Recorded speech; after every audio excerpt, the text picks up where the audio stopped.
A gravação foi iniciada. Boa noite a todas e todos.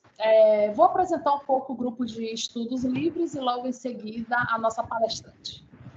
O grupo de estudos livres sobre educação e inteligência artificial, carinhosamente conhecido como GELEA, surgiu de uma iniciativa de um mestrando e de uma doutoranda do programa de pós-graduação em educação da Universidade Federal de Mato Grosso, no intuito de criar um espaço de construção colaborativo de conhecimento sobre as questões éticas, epistemológicas, políticas, sociais e pedagógicas da interação entre seres humanos e artefatos tecnológicos de inteligência artificial. O principal objetivo do grupo de estudos livres sobre educação e inteligência artificial é construir um espaço colaborativo para essa produção acadêmica, para essa reflexão crítica sobre as interações entre tecnologias e inteligência artificial e como elas trazem implicações para a sociedade e, consequentemente, para a educação. O público é destinado a todos os curiosos na temática de IA e educação, pós-graduandos, professores, profissionais das áreas de educação, tecnologias em geral e estudantes de graduação. Estamos hoje no nosso quarto encontro, que ocorre uma vez no mês, de forma online. Acontece toda primeira segunda-feira do mês, à noite, às 20 horas de Brasília e 19 horas de Mato Grosso. Se ocorrer cair em dia de feriado, a gente sempre remarca para a próxima segunda-feira, ou seja, o próximo dia útil do mês vigente. O tema de hoje é: como se escreve um artigo científico? Para falar desse tema, temos a honra de receber a professora Rafaela Élica Borges, que também é escritora, revisora textual, psicóloga, formada pela Universidade Federal de Mato Grosso e mestranda no PPG-PC da mesma instituição. Rafaela escuta, lê, escreve e revisa, porque até o momento não se cansou dos efeitos produzidos pelas palavras. Gosta de gatos e de gente, mas não necessariamente nessa ordem. Caso você tenha interesse em revisão de textos e contatos em geral, Rafaela atende pelo contato 6599-813-4393. E convido vocês também a seguirem ela no Instagram, @pesquisa.etal, e também no @_psicodélica. É super criativo esse nome, porque o nome dela é Rafaela Élica. Então, unindo a sua profissão com o segundo nome, ficou psicodélica. Ao final, ela vai expor o seu e-mail para contatos futuros. Rafaela, estamos muito agradecidos pela sua presença aqui hoje e você ter aceito o nosso convite. Seja muito bem-vinda ao GELEA. O microfone é todo seu. Meu Deus! Muito boa noite a todos, todas e todos. Eu adorei essa apresentação. Acho que eu nunca fui tão bem apresentada na vida, cara. Muito legal, pessoal. É um prazer estar aqui com vocês, né? Eu fiquei assim muito maravilhada com todos os temas que eu ouvi, pesquei, anotei aqui. Muito, muito interessante, né? Porque o advento da tecnologia veio aí com tudo, mudou quase que totalmente, né, a nossa forma de pesquisar, as plataformas, né, os recursos que a gente utiliza para poder pesquisar informação. Hoje em dia, os critérios também da verificação da veracidade das coisas também mudou muito, né? Então, eu acho que todas as pesquisas que vocês estão elaborando aí no percurso acadêmico de vocês têm uma potência muito grande, né? E eu sou um pouquinho suspeita de falar da área da educação, é uma área que eu gosto muito, muito, muito. Sou formada em psicologia, mas a educação é uma área com a qual eu flerto já desde a adolescência. Inclusive, foi por causa da educação, né? Foi por causa da minha relação com as minhas professoras que eu comecei a escrever na adolescência. E o que eu escrevo, né, tá mais direcionado para literatura ficcional ou autoficcional, né, como você bem entender. Eu foco mais em contos e crônicas sobre relações interpessoais, então, de certa forma, eu consegui unir aí duas coisas, né, dois temas que eu gosto bastante, de ouvir, de falar, de estudar, de ler, de estar em contato, enfim, né, que é as palavras e as pessoas. Então, mais uma vez, é com muito prazer que eu venho aqui, né, conversar com vocês hoje. Estou aqui em dúvida se eu abro um espaço para ouvir mais de vocês sobre as expectativas desse nosso encontro, porque eu acho muito importante essa aproximação entre a gente antes de eu começar a falar sem parar, sabe? Eu não sou muito de falar, eu gosto mais de ouvir, eu acho que está bem relacionado com o meu ofício, né? Mas antes de eu começar a falar muito, eu queria ouvir, né, quem tiver interesse, quem tiver desejo de falar, sobre as expectativas que vocês têm com esse momento aqui. O que vocês esperam ouvir de mim, né? O que vocês têm, qual ideia vocês construíram na cabecinha de vocês sobre o que vai ser conversado aqui hoje. Eu acho que aí eu já vou me preparando para me frustrar se eu preparei alguma coisa que não vai atender as expectativas, ou de certa forma também já vou entrando mais na lógica de vocês, vou cortando os excessos e a gente vai alinhando melhores ideias. Por favor, fique à vontade, pode falar. Eu levantei a mãozinha, né? Eu acho que, assim, a gente tem muita curiosidade, né? Então, como colocar essas nossas curiosidades em forma de escrita? Assim, qual a estrutura de um artigo? Muita gente, assim, tem medo de onde começa. E, às vezes, eu tenho bastante artigo escrito e, às vezes, as pessoas perguntam por quê. Aí eu sempre digo, toda a minha experiência sai um artigo. Por exemplo, eu dei uma palestra, dali sai um artigo do que eu passei para as pessoas sobre inteligência artificial.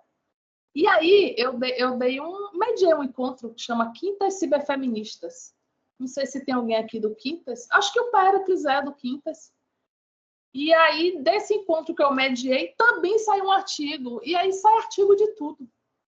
Né? É mais isso, é para encorajar as pessoas. Eu espero, desse dia, encorajar para que as pessoas saiam daqui querendo escrever. Porque, às vezes, por exemplo, vou dar um exemplo aqui de Juscelino. Juscelino, ele dá aula e aí ele fez uma coisa tão bacana, por exemplo, fez com que os estudantes fizessem uma feira de ciência e isso fica preso nele. Ele não divulga para a sociedade o que ele fez. Então, ele não ajuda outras escolas a fazer o mesmo. Fica preso, assim, numa bolha o que ele faz. Então, mas assim, eu espero que mostre que o artigo é uma divulgação, né, da ciência, do que a gente faz. É uma divulgação, né, dos resultados. Ou só falar de uma experiência, né, de tudo sai um artigo. É isso que eu espero hoje. Quem quiser levantar a mão também.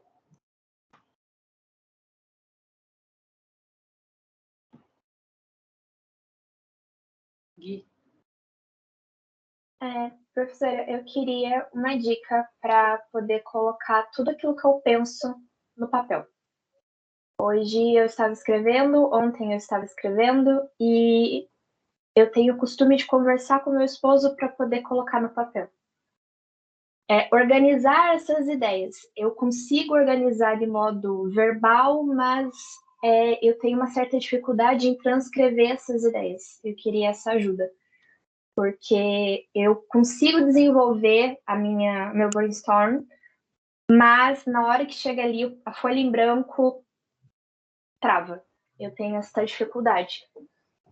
Porém, consigo superá-la, mas se tiver alguma dica, assim, né, que facilite essa pequena escritorazinha que está começando, eu agradeceria.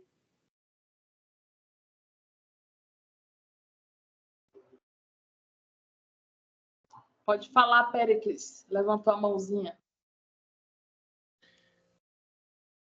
Minha dúvida quais dicas você tem ou recomenda para a gente organizar nosso tempo para a escrita? Porque eu vejo, por exemplo, que a escrita, claro, escrita é um processo criativo em qualquer das suas modalidades, né? Se for um texto acadêmico, um texto literário, enfim, informativo, um texto jornalístico e tal, existe criatividade da parte de quem escreve, né? Mas, assim, às vezes eu penso que nós acabamos ficando muito arraigados a essa ideia de, não, só vou escrever quando eu sentir criatividade. Porém, nós também temos prazos a cumprir, nós temos, né, compromissos, vida pessoal. E eu gostaria de saber de você, quais são as dicas que você tem para gente, para compartilhar para gente, para escrever, para ter uma disciplina, uma rotina de como, e assim, como você geralmente organiza o seu tempo para dar conta da escrita. É isso.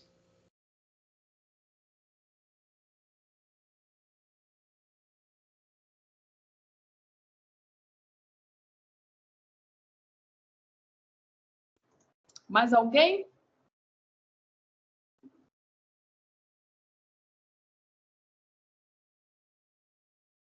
Bom, pessoal, primeiramente eu agradeço, né, a contribuição de vocês.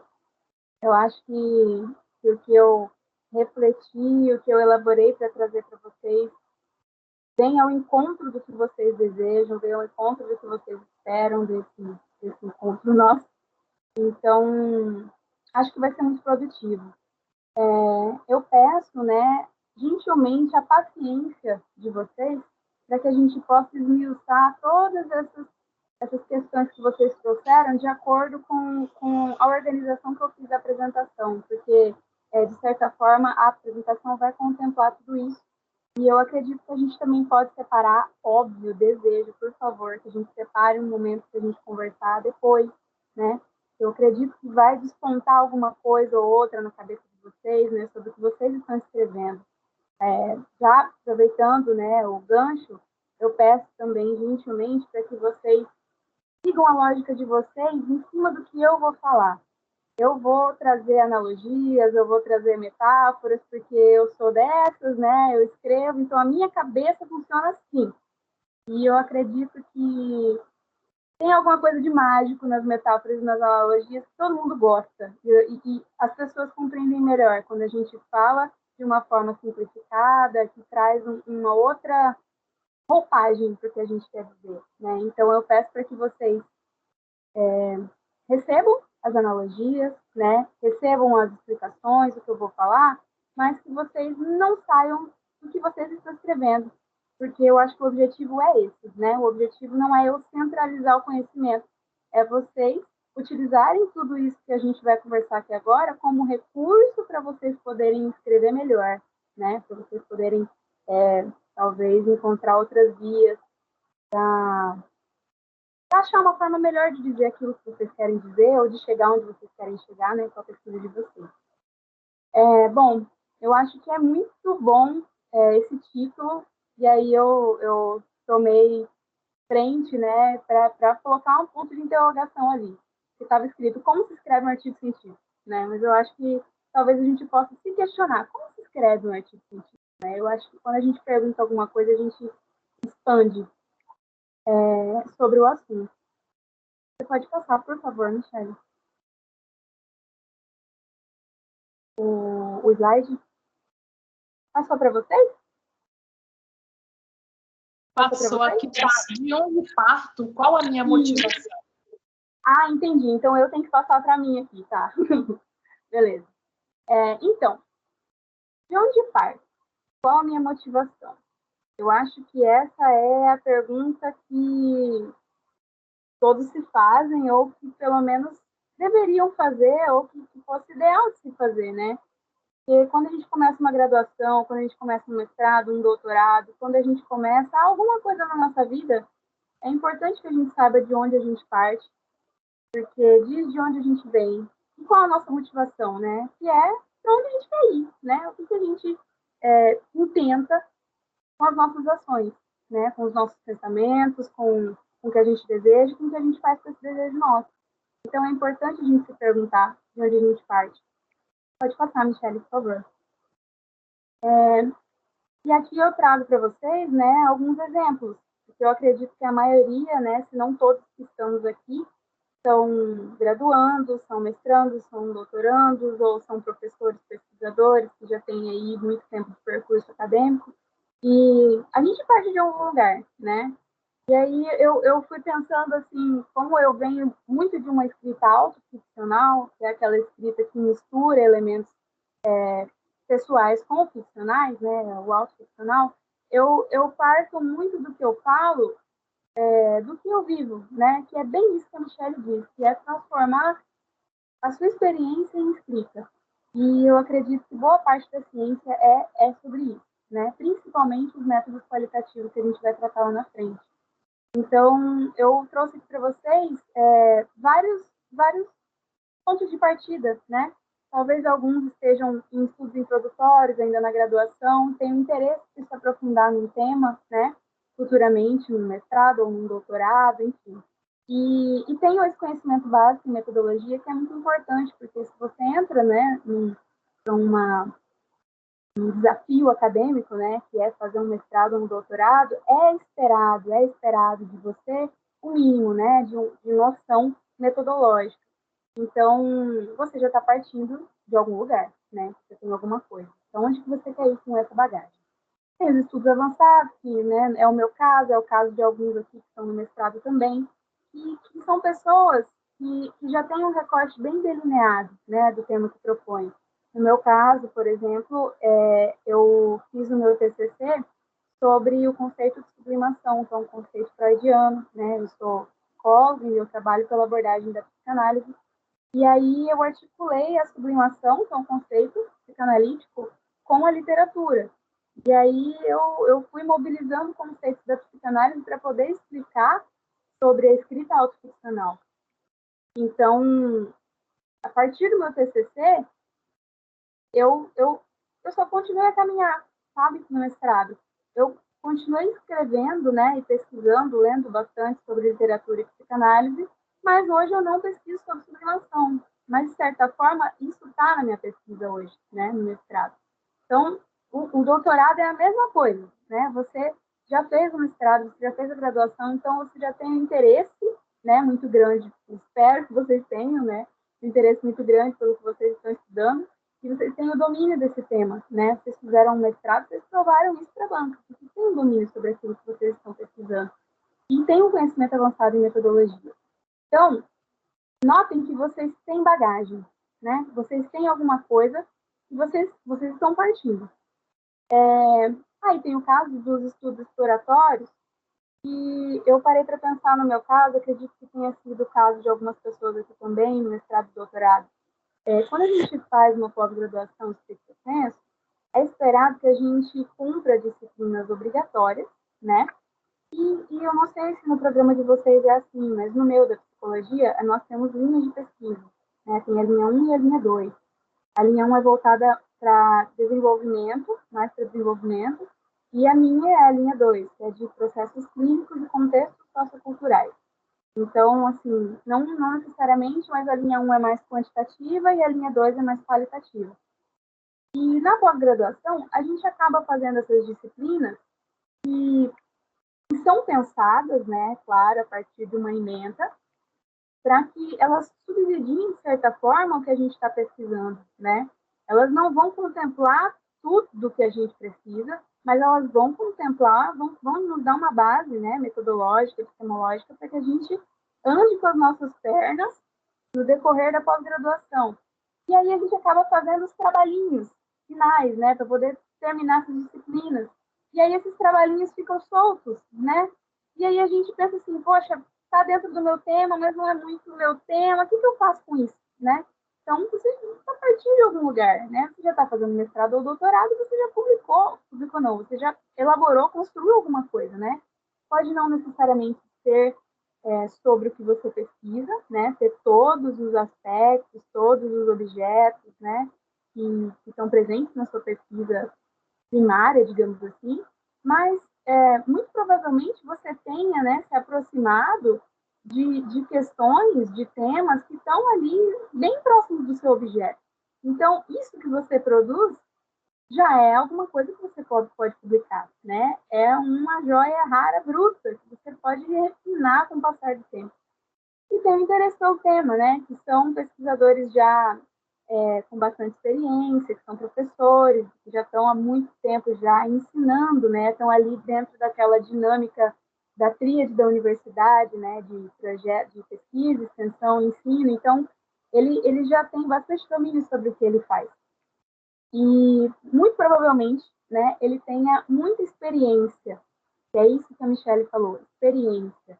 Ele está ali na sala de aula, né? Ou no meu caso, eu estou com os meus pacientes, né? Eu estou em um campo de investigação, eu tenho um objeto e eu estou ali em movimento, né? Com esses elementos. Então, isso tudo é experiência, né? Isso tudo é conteúdo, é elemento para que você possa trabalhar e escrever.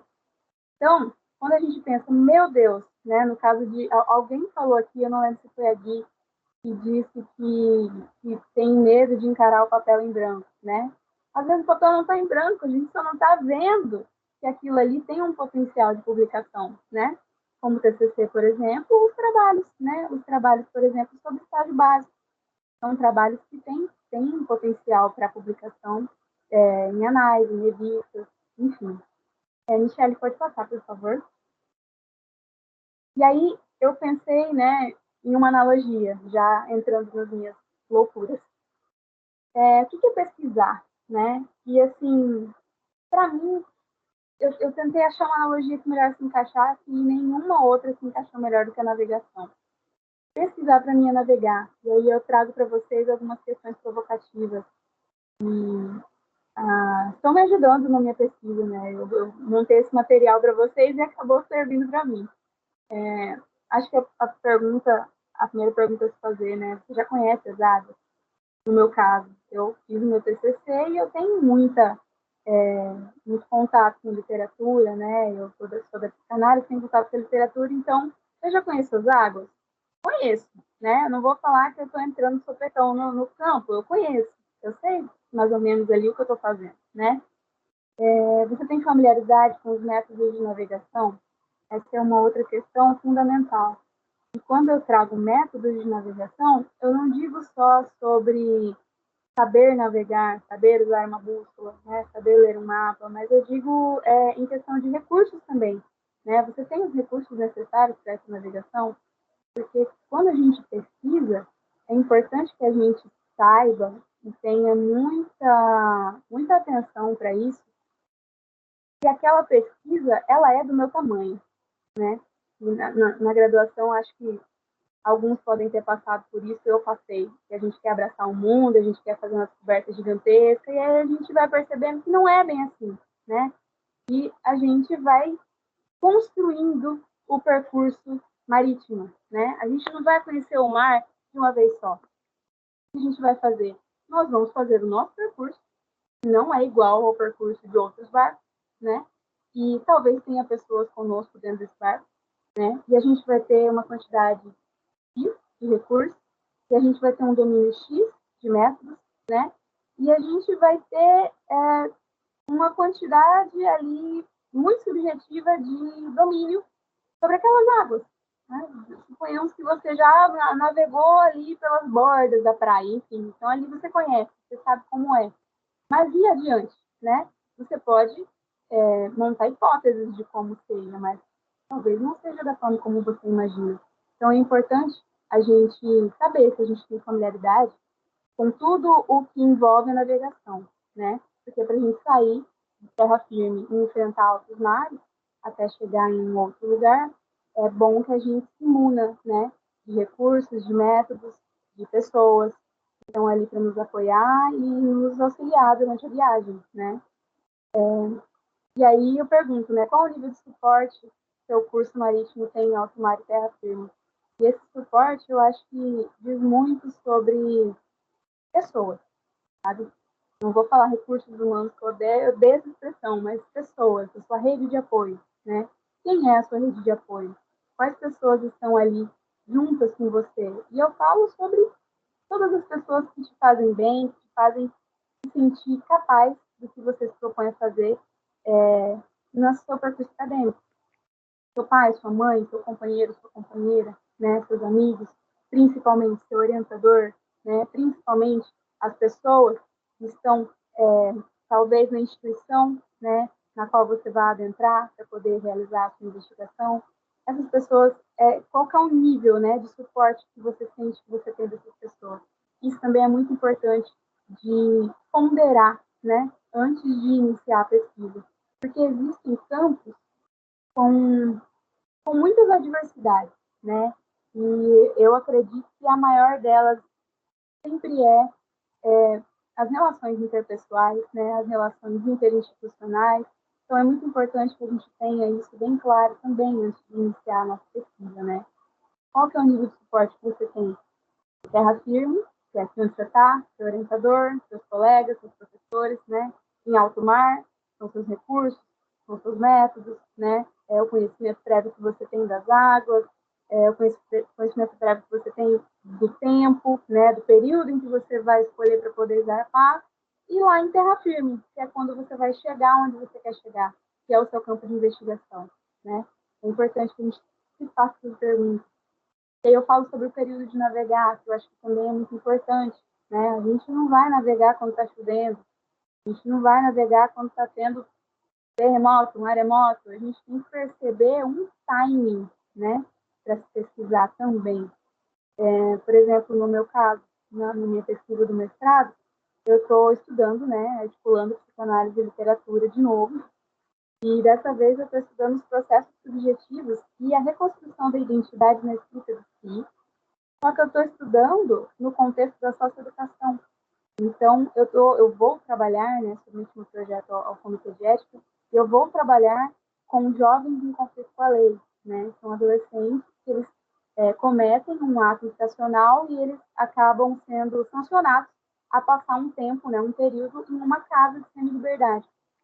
Então, olha já a complexidade e o peso que isso traz, né? Uma casa de semi-liberdade. Então, é importante eu saber no período em que eu vou navegar, né? Quem que está gerindo essa casa? Essas pessoas que estão em posições de poder, qual que é a visão delas acerca da minha posição subjetiva de investigadora, né? Entrando no campo. Elas estão abertas, né? Ou elas estão meio receosas? Elas entendem o que eu vou fazer, né? Enfim, tem campo. Isso é muito importante também se pesquisar. No meu caso, por exemplo, há meses atrás não tinha campo. Não tinha meninos ainda na casa. A casa estava abrindo. Então, foi todo um movimento assim, milimetricamente cronometrado para que eu conseguisse realizar minha pesquisa agora esse ano. Porque agora os meninos entraram na casa, a casa existe, né, já está regulamentada, está tudo certinho. Então, é importante a gente também se perguntar sobre esses aspectos práticos da pesquisa, né? E, por fim, o que você pretende apresentar ou provar quando você retornar, né? Porque a gente pode, é claro, fazer pesquisa, fazer investigações que sejam de total e único interesse pessoal, nosso, né? Eu sou uma pessoa que eu gosto bastante de estudar, eu gosto bastante de pesquisar, e eu pesquiso o que me interessa. Mas isso é benéfico para mim, como pessoa, né? E quando eu me proponho, né, a estar em uma posição subjetiva que gera expectativa, né?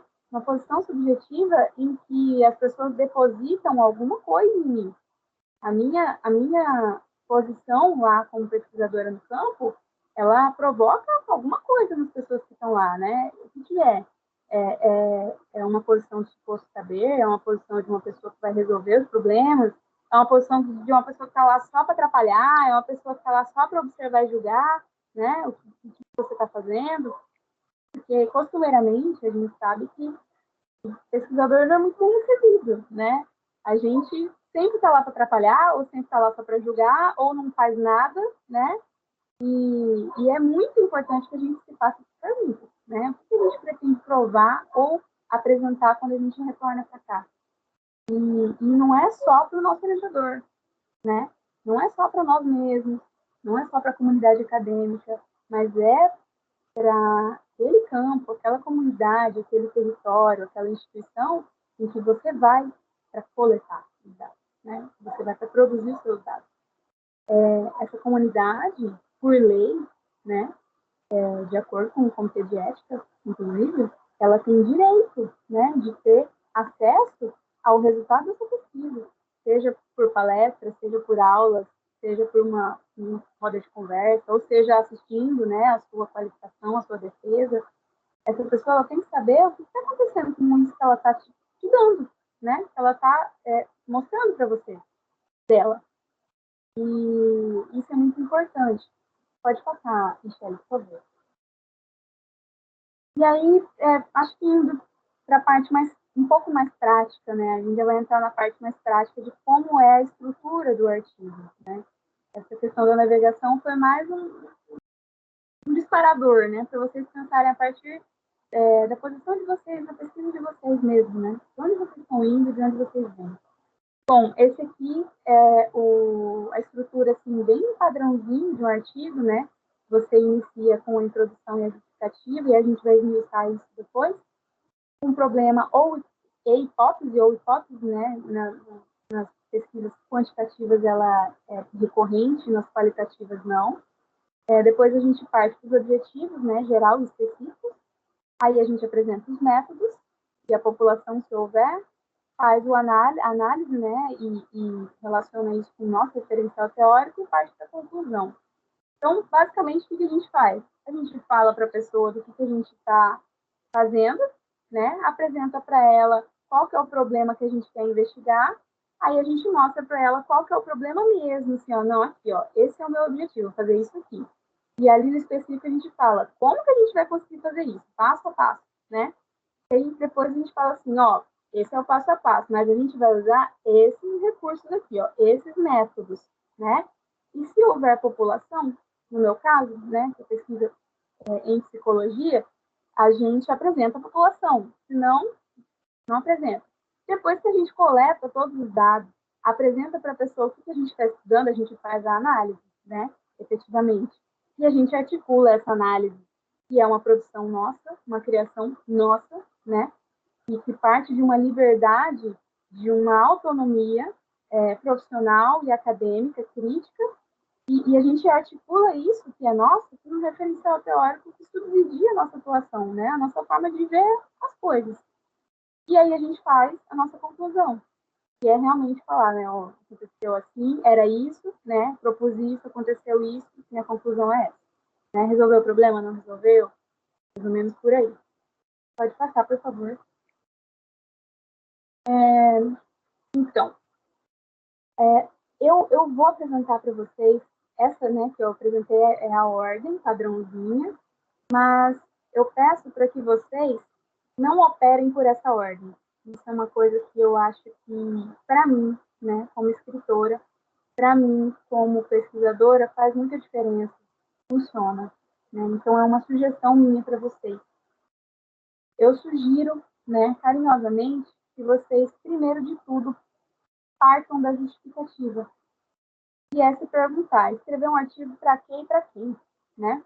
O pesquisador é um estudante por toda a vida e sua preparação para realizar pesquisa é um trabalho que nunca termina, realmente nunca termina, né? Quem pesquisa sabe que o tempo todo o nosso objeto de pesquisa ele está tendo as arestas aparadas, ou ele muda totalmente, ou ele muda algumas coisas, mas ele se mantém, né, em sua essência. Mas, no final das contas, o que eu tenho notado, né, é que a justificativa é algo que não muda.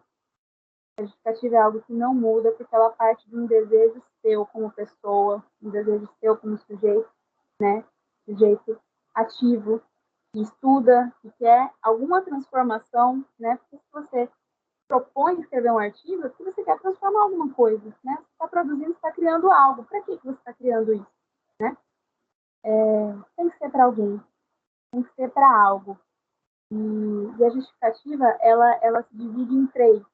É a justificativa pessoal, que é muito importante. No meu caso, ela tem muito peso na minha pesquisa, mas pode não ter, né? Não é necessário que exista uma justificativa pessoal, mas ela é muito importante. Tem a justificativa científica, que é efetivamente os efeitos que a sua pesquisa vai ter, produzir, ecoar, a partir do que você cria para estudos posteriores, né? Então, é aquela marca que você deixa, aquilo que você produz, que vai subsidiar estudos posteriores, estudos futuros. Então, aquilo ali é uma justificativa científica. Você vai ter que dizer que o seu artigo ele vai servir para alguma coisa, né? Ele vai servir para ajudar alguém que está estudando aquilo que você está estudando, ou vai servir para ajudar alguém que está estudando algo que se relaciona com aquilo que você está propondo, né? Essa é a justificativa científica. E a social, eu já falei um pouquinho para vocês, né? Que ela está muito relacionada com o território, né? Aonde você vai, a instituição aonde você se propõe a intervir, né? A observar, enfim, a coletar os seus dados, a produzir os seus dados. Então, essa pesquisa, ela vai e ela retorna, e ela ecoa, né? Ela ecoa em você, como sujeito, né? Que sente que está criando alguma coisa, e talvez obtenha alguma satisfação pessoal disso.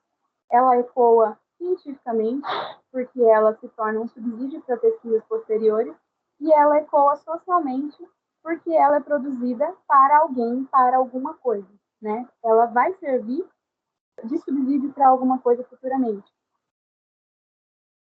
Pode passar, por favor. Ainda falando sobre a justificativa, que articula bastante com o tema, o que me interessa, né? O que me instiga de tudo que venho lendo e estudando e que tenho vontade de me aprofundar e pesquisar? O quê? Né? O que move vocês? Eu acho que isso é algo que, pelo menos no meu curso, né, que tem um caráter assim bem subjetivo, bem humano, ele se apresenta de forma muito enfatizada pelos professores, tanto da linha quantitativa quanto da linha qualitativa. É preciso que você tenha desejo pelo que você pesquisa, é preciso que você tenha gana, sabe? Que você tenha vontade, que você tenha disposição para poder ler e consumir, né, materiais sobre aquele tema, porque o mestrado dura 2 anos, passa muito rápido, mas te consome, sabe? E um doutorado dura muito mais tempo e te consome triplo, quádruplo, se não quíntuplo, né? Então, pensa em vocês pesquisando um tema que vocês não têm interesse nenhum em pesquisar, né? É algo que provavelmente vai se tornar maçante, vai se tornar odioso, vai se tornar uma repulsa. Vai ter uma hora que você não vai mais aguentar ler aquilo. E até o que você gosta de estudar, às vezes você tem uma repulsa, né? Por isso que é tão importante você dar essas pausas. Você parar de escrever, parar de estudar e não fazer absolutamente nada. Assistir uma série, vai tomar banho de piscina, vai tomar uma, vai churrasco, e esquece que você faz mestrado ou faz doutorado, né? Então, é importante que você tenha desejo pelo que você pesquisa, porque o tema, ele se relaciona muito com a sua justificativa o tempo todo durante a pesquisa, né? Sempre que você pensa o seu tema, você retorna na sua justificativa, porque sempre você vai tentar encontrar, né, um alinhamento entre o porquê que você está pesquisando aquilo, por que você quer, por que aquilo é importante para a ciência, por que aquilo é importante para a comunidade, para o território, né, para a instituição, e você também vai tentar alinhar com o seu interesse, que no final das contas é um interesse que é seu, mas também é do científico e também é da comunidade, né? Então, temas justificativos estão ali bem interligados. E o problema, de certa forma, ele também se relaciona muito com esses dois elementos, porque o problema, ele é o seu objeto de pesquisa, né? O problema, ele é aquilo que desponta do tema. O assunto é algo amplo, o tema, ele já é mais refinado, e o problema é, sabe assim, é aquele fiozinho. Esse é o seu problema, que também é, né, o seu objetivo geral. A gente vai falar disso mais pra frente. Pode passar, por favor. Bom, o tema e o problema. Critérios importantes, né, que eu já trouxe para vocês, a gente revisa rapidinho. Desejo prévio pelo assunto, para ser mais fácil para você delimitar o tema, o conhecimento prévio básico do assunto, porque é preciso que você tenha, né, você eleja teóricos e alguma teoria, né, alguma epistemologia que vai guiar a sua leitura da realidade, daquela realidade que você se propõe a pesquisar. Gente, um momentinho. Meu companheiro chegou aqui e ele está tentando não atrapalhar. Ele vai passar aqui uma hora e aí eu vou fechar a câmera para vocês não verem ele. Reflexão das justificativas, que eu também já falei para vocês, né? E aí a questão que eu disse para vocês, do tamanho do problema, né? Ainda que o tema seja bom, você adore, seja maravilhoso, seja relevante, é importante se perguntar se ele é adequado, porque ele pode ser algo muito grande que você não pode dar conta, né? Então é por isso que é muito importante você escolher um orientador que vai te ajudar a enxergar isso, né? E que você também se aproxime de pesquisadores que contribuirão para essa escrita, que eu vejo, assim, né, para mim, aparentemente, é uma escrita que, para vocês, como grupo de estudos livres, vai ser uma escrita coletiva, né? Vocês, meu fone acabou. Provavelmente vocês vão escrever artigos separadamente, mas vocês vão estar em constante contato como grupo, né? Eu acho que esse é o objetivo principal de vocês como grupo, né? É poder fazer essa troca de informação, essa troca de material e de conversar, né? De compartilhar. Pode passar, por favor. Aqui eu falo, né? Bem simples, assim, acho que bem claro o que leva ao quê, né? E o que é importante de se pensar primeiro para que os outros elementos da pesquisa surjam. O tema, a justificativa, o problema, né, que você vai formular de forma mais específica e que vai sofrer transformações a partir da construção do campo. Isso é importante também se pensar.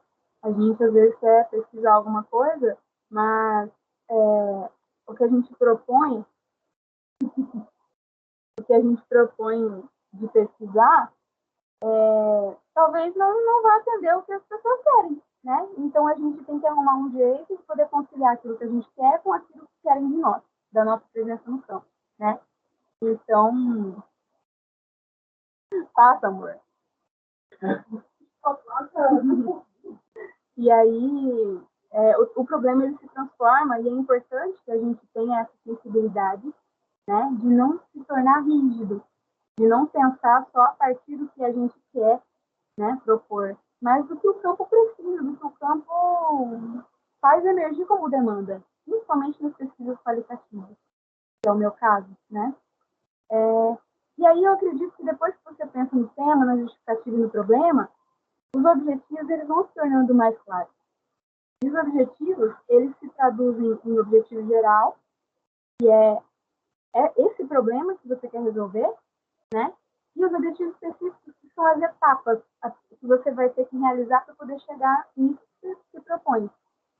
E os métodos é como você vai chegar, né? São os recursos que você vai utilizar para poder chegar até lá.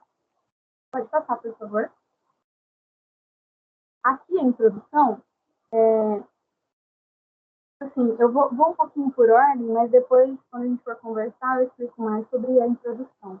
Mas a introdução, basicamente, ela é a contextualização e é uma palhinha do seu referencial teórico, né? Então, quando você vai fazer a introdução de um artigo, você tem que colocar lá no artigo as literaturas, né? Existe literatura sobre o tema que você está pesquisando? E sim, você tem que se atentar se é da sua área de conhecimento.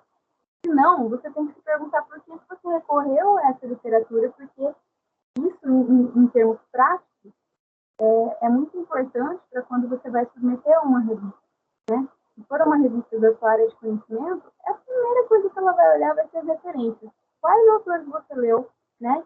Quais literaturas, documentos você recorreu para poder elaborar isso que você elaborou, produzir isso que você produziu.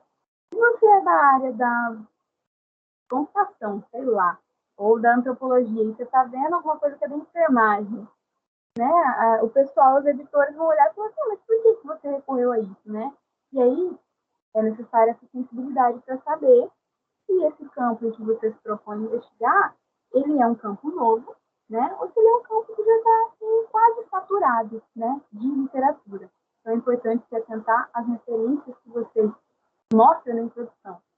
Porque depois, em resumo, a introdução, ela é a sua vitrine, né? O que essas literaturas apresentam em termos de problemas científicos, campos de investigação, métodos e coletas de dados? Quando a gente se pergunta assim, socorro, Deus, eu não faço ideia de como começar um artigo. Isso vai se desmontando a partir do momento em que a gente começa a consumir artigos científicos. Quando a gente começa a consumir artigos científicos da nossa área, que utiliza os nossos métodos, que utiliza as nossas teorias, os nossos teóricos, essas coisas elas vão se dissolvendo, vão ficando mais fáceis de engolir, sabe? Fica mais fácil. Porque você começa a visualizar o que é um problema científico e como ele é costumeiramente apresentado em artigos científicos. Você entende o que é o campo de investigação, que é esse recorte que você faz, né? Eu estou estudando na socioeducação, mas eu não vou estudar os agentes socioeducativos, eu não vou estudar a estrutura de poder, os dispositivos de poder disciplinares, não, eu vou estudar a relação que o jovem tem com o seu plano individual de atendimento. Esse é o meu recorte. O campo é deste tamanho. Eu vou pegar uma pedrinha e eu vou quebrar ela em mil partes, vou colocar na lâmina e vou olhar isso a fundo. Isso é recorte de campo de investigação.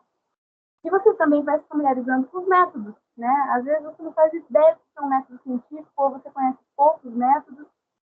No decorrer das leituras, você vai se familiarizando. E aí você vai, consequentemente, pesquisando mais a fundo cada método, pesquisando mais a fundo quais teóricos utilizam mais esses métodos investigativos, né? E aí você vai refinando essa forma de coletar dados, né? E analisar os dados. E na introdução é importante também que você já coloque, já dê uma introduzida para o leitor, do que você concorda e do que você discorda com aqueles autores que você está apresentando, né? O que você pretende enfatizar na sua pesquisa? Porque, por exemplo, na minha pesquisa eu utilizo Michel Foucault e também utilizo Judith Butler. Mas em várias coisas a Butler discorda do Foucault. Nessa briga, né, teórica, eu vou ter que me posicionar, porque a produção científica é isso. É você colocar de você naquilo que você produz, né? E é muito isso que o Michel falou, e eu retorno. É a experiência. É você colocar você no artigo. E a gente não pode ter medo disso. E para que a gente não tenha medo, a gente tem que consumir artigos científicos, a gente tem que estudar, né? Para que a gente consiga fazer uma síntese daquilo que a gente consumiu e se posicionar criticamente, né? E aí que você fala, olha, eu concordo muito com o que o Foucault fala aqui, mas nisso aqui a Butler, né? Ou a Butler arrasou aqui, o Foucault tá já defasado, já ficou lá em 1970, é mais ou menos essa pegada. Pode passar. Então, a introdução ela é a vitrine do seu artigo, né?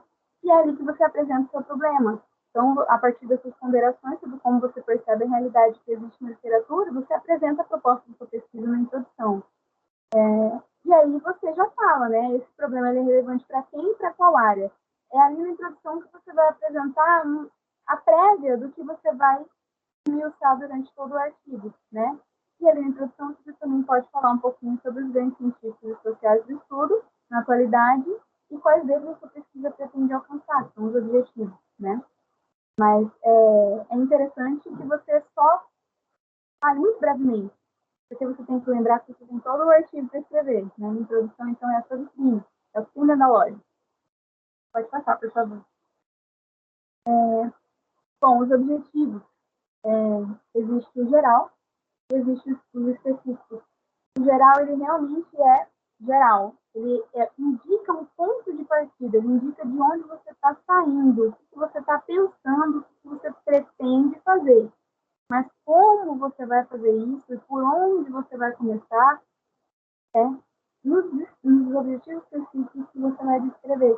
Então, nos objetivos específicos, a gente, costumeiramente, se não sempre, a gente utiliza verbos infinitivos, que terminam com ar, ir, né?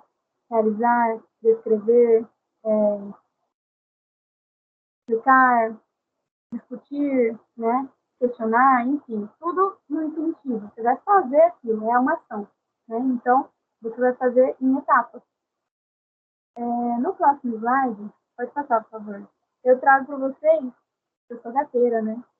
Tá bem claro que eu sou gateira agora. Eu trago para vocês um exemplo bem tosco do que é um objetivo geral e o que são os objetivos específicos, né? Nosso objetivo geral é encontrar um gato doente que desapareceu. E a gente tem que encontrar ele e tratar dele. Mas aí a gente tem que se perguntar, como que a gente vai achar esse gato, como que a gente vai tratar ele? Então, por onde que a gente começa? Você conhece os hábitos do gato? Primeiro, esse gato é seu? Esse gato é de alguém que você conhece? Esse gato é um gato de rua que você ficou com dó e encontrou doente? Quer achar, né? Sabe qual que é a questão de saúde dele? Ele está com uma infecção? Ele está com a pata quebrada? Né? O que ele tem? Porque o seu manejo, a sua condução, né, vai ser diferente, dependendo do que o gato tem. Onde ele costumava ser visto? Com quem você vai falar primeiro? Né? Porque não adianta você morar aqui no Campo Velho e procurar o gato lá no CPA, né?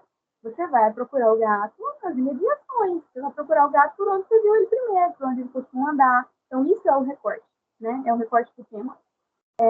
Qual que é o melhor dia e período para procurá-lo? Isso tem muito a ver com o timing, né, da pesquisa que eu falei para vocês. A gente não vai pesquisar em um campo, numa casa de semi-liberdade, a relação do jovem com o seu plano individual de atendimento, não tem jovem na casa, né? Quer passar aqui. Então, a gente tem que ter muita consciência desse timing, né? Quais os métodos de captura que eu utilizarei? Aí você vai ter que saber, né? Você vai pegar esse gato como? Você vai usar uma gaiola? Você vai usar comida para atrair? Você vai fortalecer o vínculo com ele, que é um gato arisco? Né? E depois, quais métodos de tratamento? Né? A que método você recorrerá? Você vai para o veterinário? Você tem dinheiro para isso? Né? Você tem dinheiro para medicamentos, para exames? Ou você vai recorrer a remédios caseiros? Né? Você sabe fazer esses remédios? Então, é saber. O programa de pesquisa é adequado para você? Né? Você tem condições de achar esse gato? Quanto tempo? Recursos financeiros, o conhecimento, né, vai ser necessário para você achar e tratar esse gato. Então, são questões que a gente pode transpor, né, para a nossa pesquisa científica. Pode passar, é o caso do gato. Agora a gente vai para os métodos, né? A gente falou dos objetivos e a gente vai falar agora de como que a gente pretende chegar a esses objetivos. Depois que a gente descreveu as etapas, a gente vai dizer como em cada etapa a gente vai fazer isso, né? Procurar o gato, por exemplo. Os métodos qualitativos são os métodos que eu mais estou familiarizada, né? Porque são os métodos que eu utilizei no meu TCC, são os métodos que eu utilizo agora na minha pesquisa. E como eu sou da psicanálise, né? Então, são qualitativos. Esses métodos, eles operam conceitos. Eles utilizam conceitos para poder explicar alguma coisa, né? Para relacionar e interpretar esses fenômenos. E os métodos qualitativos defendem um caráter construtivo e interpretativo do conhecimento. Isso significa que o método qualitativo, ele permite que você apareça como um sujeito na pesquisa. Então, não existe a neutralidade muito presente em pesquisas positivistas quando a gente fala de métodos qualitativos. Nos métodos qualitativos, a gente pode e deve aparecer, né? Inclusive, na minha pesquisa, que é minha pesquisa, né, muito específica, existe muito de mim. Então, eu falo muito da minha justificativa pessoal, eu falo muito da minha relação com a escrita, porque é de onde parte a minha pesquisa, né? Então, esse é o caráter construtivo e interpretativo. Então, o conhecimento, a partir dessa lógica, o conhecimento ele é uma produção, não uma apropriação linear, como é defendido pelas ciências positivistas. Então, o conhecimento como produção, ele parte de alguém que produz, né? Ele não parte da interpretação, da descrição de números, né? Da descrição de números, como era quantitativo. Então, ele inaugura zonas de sentido e ele não pretende voltar às questões que significam. E é justamente isso que eu faço aqui com vocês. Vocês vêm me pedindo dicas, né, de como fazer, e o que eu trago são mais questionamentos. Eu acho que esse é o sentido da pesquisa qualitativa, que é dar alargar esse campo de sentido, essas zonas de sentido. E a quantitativa, ela foca em termos de grandeza ou quantidade. Então, predomina os dados estatísticos, os números, tem clareza e objetividade.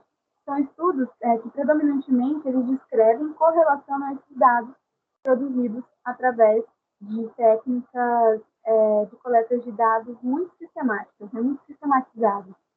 Eu peço perdão por não poder falar para vocês mais sobre quantitativo. Né? Era para uma colega minha estar aqui, o professor Felipe Sabe, a Natália. Ela participa comigo do Pesquisa e Tal, né? Que é o nosso projeto profissional conjunto. E ela fica com a parte da quantitativa, mas infelizmente ela teve que atender outros compromissos hoje. Então, quantitativo eu vou ficar devendo para vocês. Pode passar, por favor, Michele. Esse slide ficou bugado para mim, eu não sei se para você está certo, mas ao lado esquerdo é para estar escrito assim, quali, como, subjetivo, interpretativo. E do outro lado direito, quanti, quanto, objetivo, descritivo. Eu acho que resume bastante isso que eu acabei de falar para vocês sobre os métodos, né? A diferença epistemológica dos métodos. Pode passar, por favor. Aqui, né, eu trouxe 2 tipos bem, assim, que eu sinto que eu consigo mais ou menos falar, né, que é o método descritivo e explicativo. Em suma, né, são métodos que eles utilizam essas técnicas padronizadas de coleta de dados, que eu falei para vocês. Pesquisas epidemiológicas, pesquisas de corte, pesquisas experimentais, observação sistemática, utilizam-se muito, né, dessa coleta de dados com técnicas padronizadas, como questionários, por exemplo, ou com a entrevista estruturada, né, que são perguntas fechadas, perguntas de sim e não, né, ou aquelas perguntas de 1 a 5, né, que não abre muita brecha para que o sujeito ele se faça aparecer em suas questões que são singulares, né? E nisso ele difere da qualitativa, né? É totalmente contrário. Pode passar, por favor.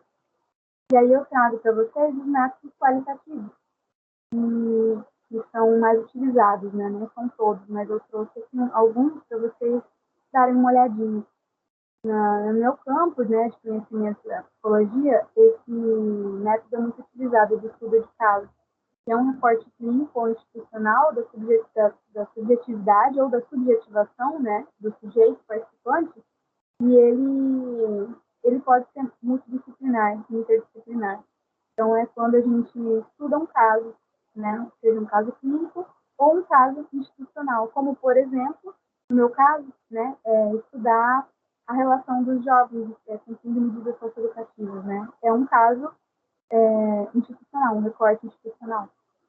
Tem as entrevistas semi-estruturadas, que são diferentes, né, das estruturadas, porque os seus critérios são diferentes, né? A entrevista semi-estruturada, ela faz perguntas que são propositalmente abertas. São perguntas que querem ouvir o que o sujeito tem a dizer sobre aquele assunto em seus aspectos mais singulares. E tem, né, um objeto delimitado, obviamente, a gente não vai fazer perguntas abertas sem ter um rumo, né? A gente tem um rumo, então a gente quer chegar nesse rumo.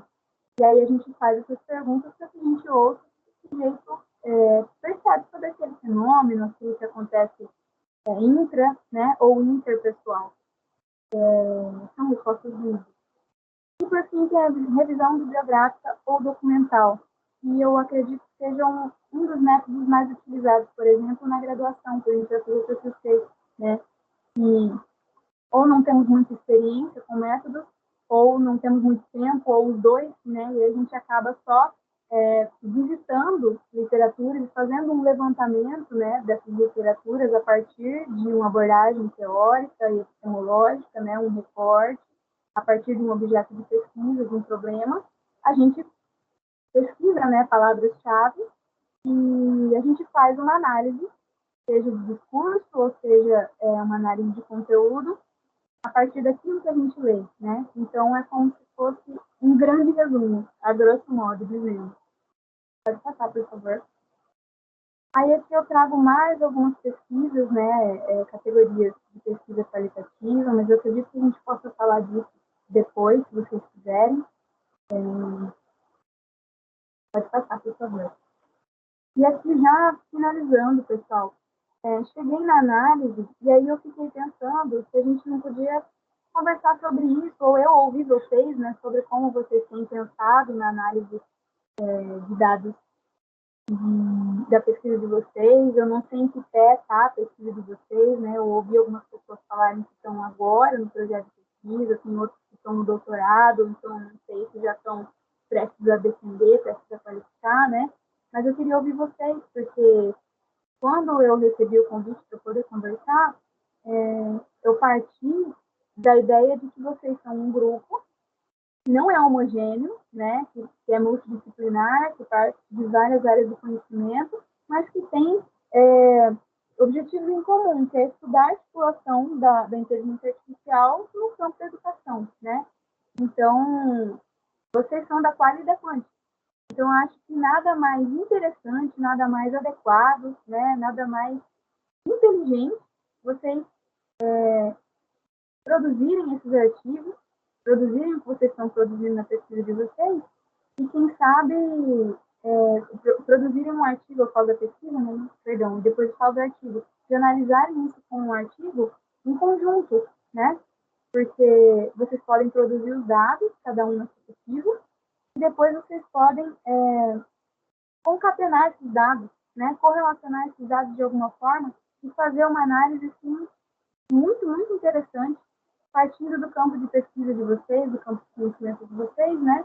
E uma análise bem completa, né? Quase quantitativa.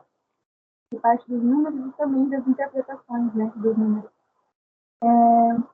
Ideal que os dados sejam produzidos e coletados, respeitando uma ordem cronológica que faça sentido, né? Quando eu trago isso, é porque eu pensei que, não sei, né? Talvez vocês todos estivessem pesquisando no mesmo campo.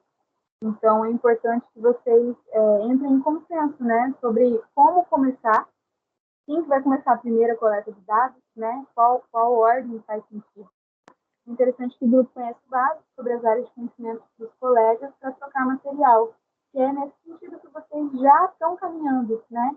Que é se reunir ritualisticamente, né? Uma vez no mês, conversarem, discutirem as ideias dos projetos, das pesquisas de vocês, mas que vocês também possam difundir o que é da área de vocês para outros colegas, porque eu acredito que isso também pode gerar uns insights interessantes nas pesquisas deles, né? É importante que colegas de base epistemológica igual ou similar mantenham contato. Muito legal, né? Nem sempre a gente está pesquisando as mesmas coisas, às vezes difere muito, mas é muito importante que a gente se aproxime de pessoas que têm a mesma ótica, né? Que usam a mesma lente que a gente, para trocar material, para conversar, para trocar ideias. O mesmo vale para colegas com o mesmo objeto de investigação, independente da base epistemológica. Então, às vezes, você é uma área totalmente diferente do seu colega, mas vocês estão pesquisando o mesmo sujeito, ou estão pesquisando o mesmo fenômeno, né? Estão pesquisando, não sei, o mesmo tema, a mesma técnica, enfim, alguma coisa. Vocês têm em comum esse objeto. Vocês vão partir de epistemologias diferentes, mas vocês estão estudando a mesma coisa, né? Então é importante também vocês terem esse contato. Compartilhar um drive com pastas organizadas ajuda muito na difusão e produção de conhecimento. Eu parto da minha experiência. Eu participo do laboratório de subjetividade, análise de subjetividade e linguagem, e a gente tem um drive e a gente posta absolutamente tudo sobre a nossa vida acadêmica lá. Tudo, tudo. Nossos formulários, nossos relatórios, nossas pesquisas, nossos projetos, as coisas que a gente anda lendo, tudo tá lá. Então, eu sei que se um dia eu precisar de alguma coisa sobre Lacan, tem lá, né? Ou se não tiver, eu vou no grupo do WhatsApp e a gente troca figurinha. É muito bom, então, ter esse compartilhamento de drive, para além desse grupo, né? Dessa reunião que vocês fazem aqui agora. O drive é muito bom. Pode passar, por favor. E aqui a conclusão. E no artigo, né, é a síntese do que foi achado ou interpretado. Então, é nesse momento em que você vai falar sobre tudo, né? Se na introdução você deu uma palhinha do seu referencial teórico, você deu uma palhinha da contextualização, do porquê que você está fazendo essa pesquisa, de onde você quer chegar, de como que você vai fazer para chegar lá, na conclusão você vai efetivamente falar do que aconteceu, né? Se houve algum problema, se houve alguma transformação, se o seu objeto de pesquisa se manteve o mesmo. Você vai realmente sintetizar tudo o que aconteceu. Então, é um momento, né, de amarração teórica entre os dados levantados e a sua posterior análise. Então, depois que você analisa esses dados, que é quando você analisa criticamente, né, a partir da sua teoria, a partir do seu teórico de eleito, depois que você analisa, você tem que concluir alguma coisa. O seu problema foi resolvido, né? A solução pelo menos uma solução temporária, provisória, né? A solução, não há solução, então o que você deixa para as outras pessoas que estão precisando da mesma coisa que você? O que você deixa para poder ajudá-las, né? Para você poder subsidiar as futuras pesquisas científicas sobre aquele tema. Então, é na conclusão que você vai ter um espaço para você poder expor a sua perspectiva, né, como posição de pesquisador durante a investigação, isso nas pesquisas qualitativas, né, em que a gente, como pesquisador, aparece muito e não é impessoal. E é na conclusão, por exemplo, quantitativa, que você apresenta o resultado da coleta de dados e a relação entre esses resultados levantados durante a investigação. Não diferente da qualitativa, né? Na quantitativa você também elege uma epistemologia, você também elege leituras e teóricos que vão poder subsidiar aquilo que você está constatando sobre a sua leitura dos dados, né? Você vai ter que fundamentar a partir desses teóricos. Então, tanto na quantitativa quanto na qualitativa, vocês vão partir das suas literaturas. Esse arcabouço teórico, né? Epistemológico. Então, você vai expor os problemas, né? Como eu disse, e você vai argumentar, né, crítica e teoricamente, a exposição da argumentação crítica teórica do pesquisador com relação ao problema inicialmente levantado e as resoluções ou questionamentos que surgiram durante e após a investigação. É isso que eu já falei para vocês, né?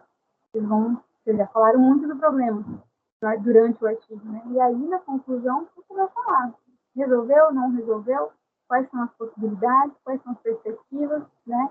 O que pode ser feito. Então, no final, a sua pesquisa se torna invisível para futuras investigações. A conclusão, ela se traduz, né, se transpõe na sua contribuição sobre o tema para a ciência. Pode passar, por favor. Para finalizar, pessoal, eu trouxe algumas coisinhas aqui. Talvez eu tenha mais, mas eu não tive muito tempo. Essas aqui são algumas MBRs, né, da Associação Brasileira de Normas Técnicas. Eu sou suspeita de falar da ABNT, porque eu gosto da ABNT. Talvez muitos não gostem, mas eu gosto. Essas MBRs, elas são as mais utilizadas. Tem mais algumas, eu posso passar para vocês depois, mas essas são as comumente utilizadas. Pode passar, por favor. Aqui são as minhas dicas sobre o andar do artigo, né, o andar da pesquisa. Quando a gente está pensando, ponderando sobre semimétodos, eu acho que o que ajuda a gente são os fichamentos e os grupos de estudo, que é isso que vocês já fazem aqui, né? De se juntar, conversar. E os fichamentos é efetivamente a leitura, né? Dos artigos, dos teóricos que vocês escolheram para poder nortear a reflexão de vocês. O programa de pesquisa também que ajuda muito é fazer fichamentos, né? Como eu disse, consumir artigos científicos e constantemente fazer uma reflexão sobre a sua justificativa, porque é a partir da sua justificativa que vai surgir o problema. Ele surge. Na análise de dados, eu acho muito importante a presença dos orientadores, né? E a leitura epistemológica, né? No sentido de você se aproximar da sua abordagem teórica, né? Da sua forma de ver aquele problema, né? De onde você parte. Então, é um momento muito importante de você ler bastante sobre análise e perguntar para os seus orientadores também quais são os melhores métodos de análise para aqueles dados que vocês estão levantando. E, por fim, quando vocês já tiverem feito tudo isso, né, todo o projeto ou todo o artigo que quiserem revisar e submeter, é importante também a presença dos orientadores nesse momento, para poder apontar lacunas, né, sugestões, críticas, elogios também, pontos fortes, né, a serem melhorados.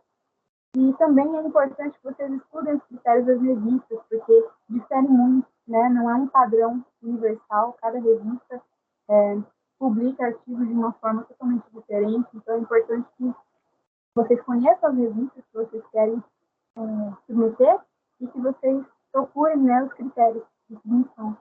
Ou, né, vocês procurem revisores profissionais, então, uma mão na roda, quando você não tem tempo, ou não tem mais saúde mental para lidar com o seu artigo, a sua dissertação, sua tese, enfim.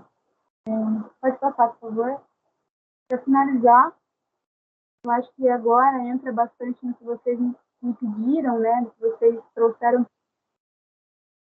que é sobre escrever, né? Eu acho, assim, como escritora, que escrever é sempre sobre reescrever. Então, você não deve se preocupar com um texto esteticamente apresentável de primeira. A gente tem muita essa preocupação de fazer alguma coisa muito bonita, né? Mas não é assim. É uma construção. Então, também não se preocupe em escrever o artigo seguindo a ordem lógica do estilo. E aí eu trago isso, eu não sei se vocês lembram que eu falei da introdução, né? E eu, particularmente, nunca começo pela introdução. E nem pelo resumo, e nem pelo título. Eu faço um título sabendo que ele vai ser provisório. Né? Eu começo primeiro pela minha justificativa. Eu começo primeiro pelo meu tema, pela minha justificativa, porque é a partir dali que eu vou formular meu problema. E aí eu vou começar a direcionar melhor as minhas leituras, e aí eu vou conseguir escrever alguma coisa sobre aquilo, né? Então, eu não faço nessa ordem. Produção, não é assim, né? Você tem que partir assim, de você. Parte primeiro de você, para depois você ir achando vias, né?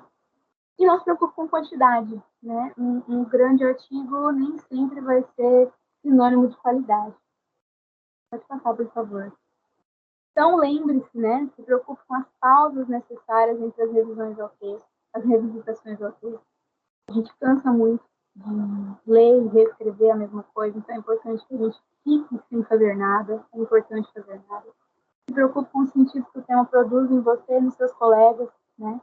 Se preocupem com o que vocês falam aqui hoje, nas futuras reuniões. Se preocupe em ler e participar de discussões com quem já está pesquisando o tema. Isso é muito importante, isso é uma mão na roda, porque muita coisa é entregada de bandeja, sabe? E a gente, às vezes, fica ali lendo textos clássicos, que são muito bons, muito importantes, mas tem muita gente em 2024 estudando o que a gente está estudando, né? Principalmente o tema de vocês, que é muito atual. Então, fiquem atentos. Se preocupem com a qualidade crítica do que você estuda e cria. Também é extremamente importante, porque a pesquisa serve a alguém, né? Além de nós mesmos. Próximo slide, por favor. É que você não está fazendo, você está fazendo o possível e não está sozinho, né? A pesquisa, a escrita, ela é uma atividade muito solitária, então às vezes a gente finge que está sozinho, mas não está. Eles estão cercados de pessoas que têm objetivos em comum, desejos em comum, né? E que talvez às vezes tenham mais gás que você, ou que talvez precisem de você, então é bom essa troca. Pode passar, por favor. Obrigada pela atenção. Esses aqui são os meus contatos. Quem quiser conversar comigo, eu estou à disposição, tá? Não prometo que eu vou conseguir ler o trabalho de vocês, porque eu também estou aqui no meu, mas no que eu puder ajudar, eu estou aqui, à disposição de vocês. A gente pode falar mais sobre o que vocês me trouxeram, né? Sobre a experiência, sobre encarar o papel em branco, né? E as dicas, por exemplo, para organizar o tempo para escrever, eu acho que dá para a gente conversar agora. Que maravilha, hein? Um presentão que o grupo de pesquisa, grupo de estudos livres, Geleia, ganhou hoje, né? Eu acho assim.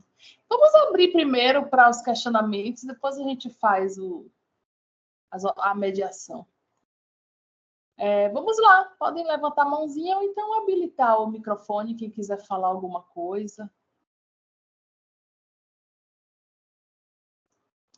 Vamos lá, Péricles. Bom, parabéns primeiro, né, Rafa, pela apresentação. Foi muito, foi tocante em muitos aspectos, né?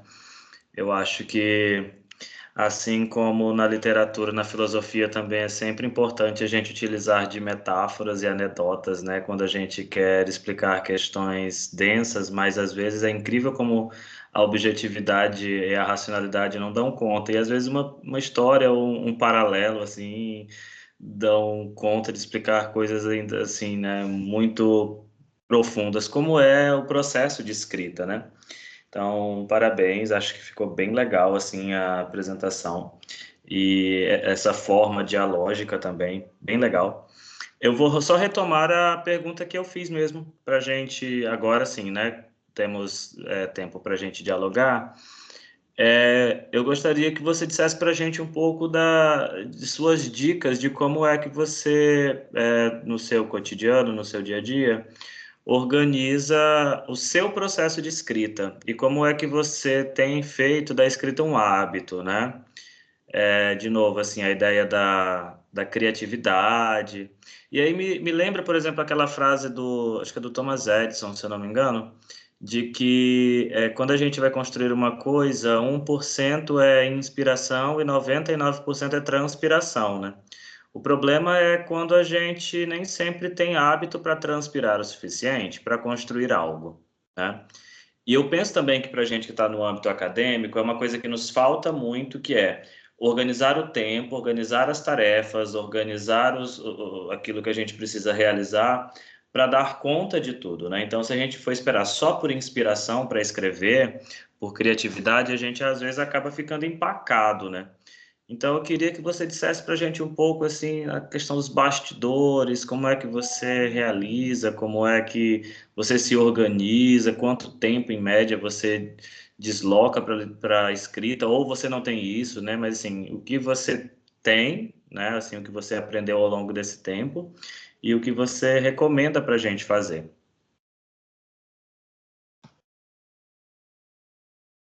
Eric, obrigada pela sua contribuição. Ela foi em suspenso durante todo esse tempo que eu fiquei falando. E agora eu acho que é muito importante a gente falar finalmente dela, né?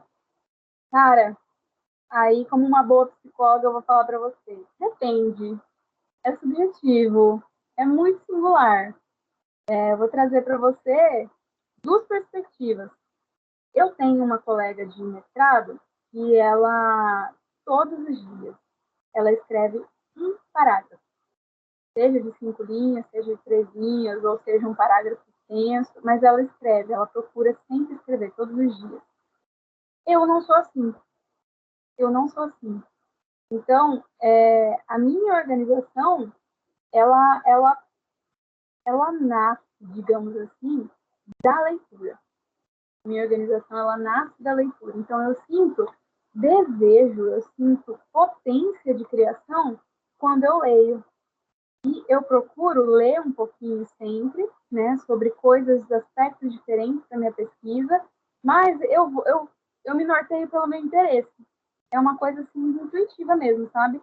Tem horas que eu quero muito metodologia. Eu estou estudando metodologia, então eu só leio coisas de metodologia. E aí o que eu vou? Eu vou lá no meu título de metodologia, abro ele, fico lendo aqui de um lado, copiando a citação direta e colando. Aí eu ponho fulano de tal, data, página.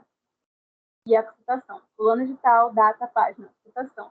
E a partir desse fichamento em tempo real, no que eu estou escrevendo, eu vou montando uma lógica daquilo que eu quero passar. E aí, quando eu abro aquilo de novo e eu vejo o fichamento, por isso que eu digo da importância das pausas, ali na hora faz muito sentido. Mas e se você retornar e não fizer? Então, o meu movimento é esse: é eu retornar e ver se ainda faz sentido. Se ainda fizer sentido para mim, aquela organização de citações, eu continuo, até eu conseguir fechar um título, né?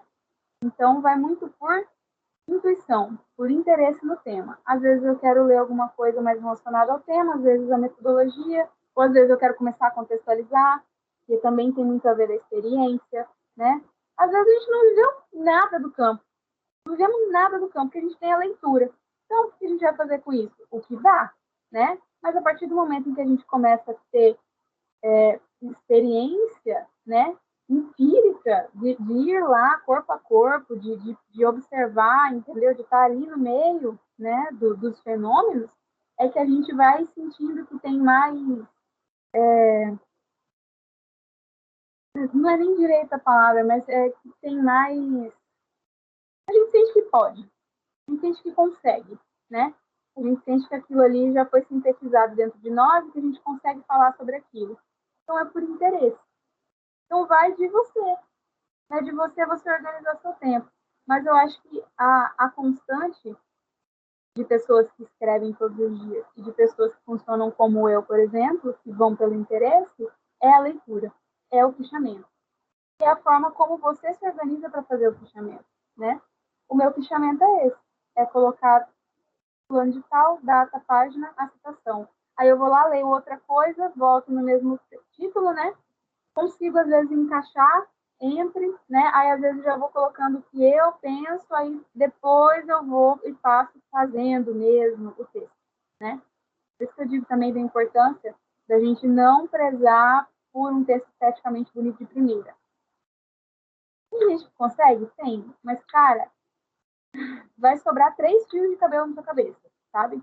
É melhor você revisitar, você reescrever. É mais fácil.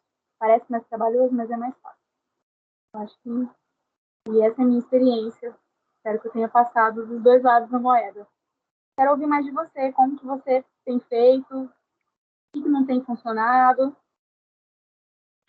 Assim, achei ótima essa tua experiência. E eu acho que um ponto que tu tocou, que foi muito interessante, que fica para nós de um modo geral, é a ideia de que enquanto a gente fica pensando muito em escrever, como é que vai ser, se vai ocorrer ou não, a gente acaba perdendo tempo em, de fato, escrever, né? Eu me lembro que quando eu estava na graduação e no início do mestrado, eu tinha muita dificuldade, e aí também era por uma questão até de autoestima mesmo, né? Assim, poxa, mas por que que eu vou escrever sobre um tema que tantas pessoas já escreveram, às vezes até melhor que eu, né? E, de algum modo isso acaba desmotivando a gente, porque no campo da ciência, né, no campo desse conhecimento mais sistematizado, a gente não encontra nada de novo. A gente meio que toma para nós os temas, os objetos, e eu acho que o que nos diferencia do ponto de vista da produção é justamente o quão honestos conosco mesmos nós somos nas nossas produções, né? E para mim foi um processo muito interessante do mestrado, da escrita da dissertação, porque no campo, assim, eu tenho alguns referenciais epistemológicos, né? Um deles chama-se multirreferencialidade, não sei se você já ouviu falar, mas a multirreferencialidade aponta justamente para o fato de que, primeiro, o conhecimento científico e o conhecimento filosófico, eles são mais uma das muitas possibilidades que a gente utiliza para enxergar a realidade, né? E que, no fundo, é interessante que a gente parta inicialmente de um processo de se autorizar, né, de constituirmos-nos como autores dos nossos processos, sejam eles formativos, políticos e tudo mais.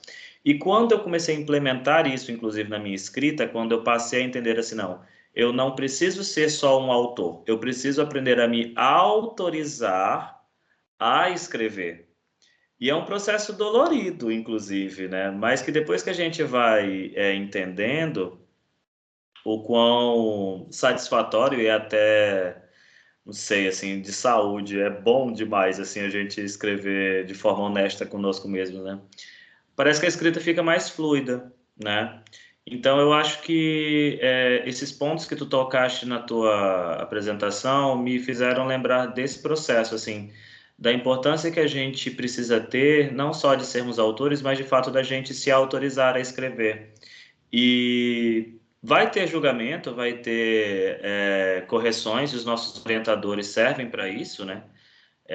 Assim, eles contribuem para isso, mas é escrever sem medo inicialmente, né? O mesmo, ou escrever com medo, mas escrever, produzir, porque da mesma forma como já tem muita coisa escrita, não tem ninguém que vai escrever da forma como nós estamos escrevendo, né? Todo texto necessariamente é único justamente por isso, porque ele é nosso. E é tão legal quando a gente entende que, tipo, independente das situações de plágio, inteligência artificial, assim, a nossa individualidade, o mistério que nós somos e aquilo que nós podemos contribuir, né?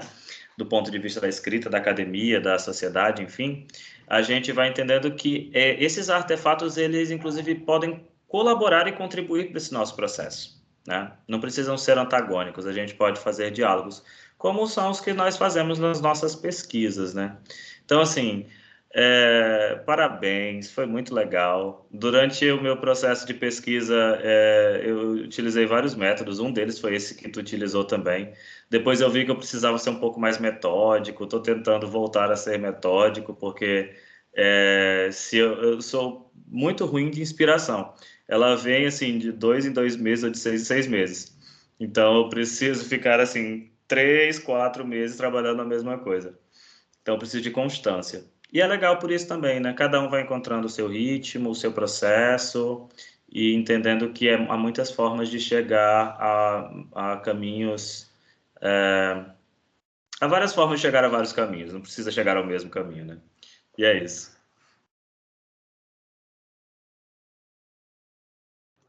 Eita, quanta potência!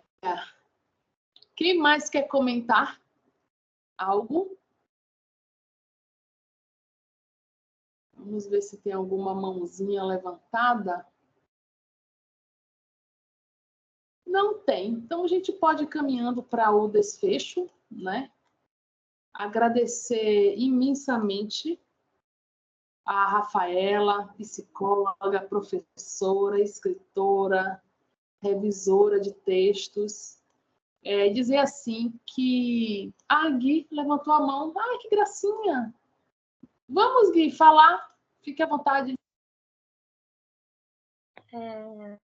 Novamente, deixa eu colocar aqui, eu estava na segunda tela, vou colocar aqui na primeira para olhar nos olhos da professora. Primeiramente, obrigada pela apresentação, professora Rafaela.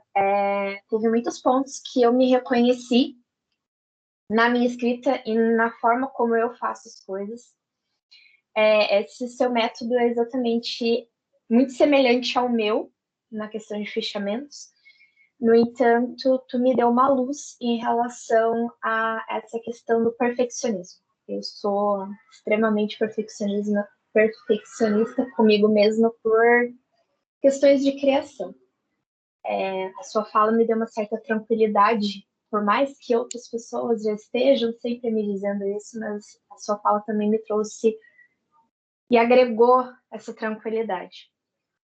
Queria agradecer a oportunidade de ouvi-la e realmente gostaria muito de, no futuro, que, se possível, tu falou da ABNT, e aí eu queria ver com o professor, com o Felipe e com a professora Michele, de, se possível, tu passar. Se tu gosta de gatos, estou com um filhote de 3 meses em casa.